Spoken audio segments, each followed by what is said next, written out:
I think Jaipur, the Jaipur Literary Festival, first of all, is the Mahameme. Okay, it sort of like started off everybody on festivals. It made festivals really cool, and that means it made book reading and authors cool. So I think it's really important. Secondly, I think what is important is for the writer, it's very important to see the reader.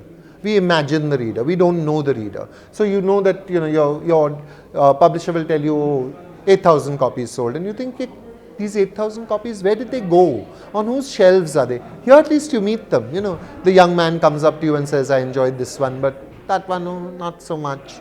The young lady comes up and, she's got an old battered copy of something and she wants you to sign it. It's really nice to meet them. So for the writers, that's important.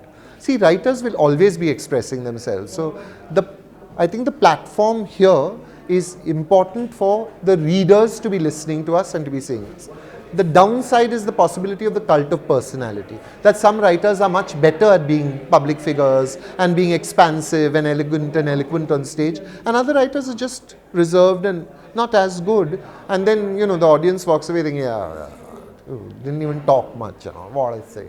That's not fair. So, but these are unfairnesses that are built into the world.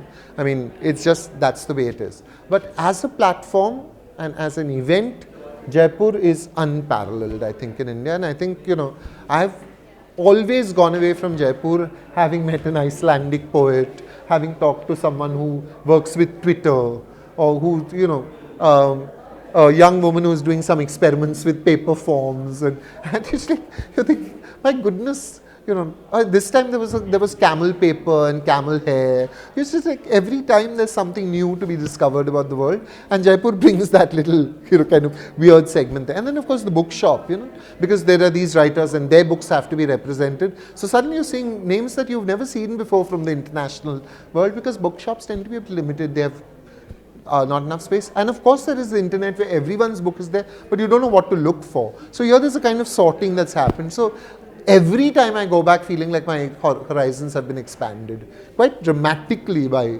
JLF.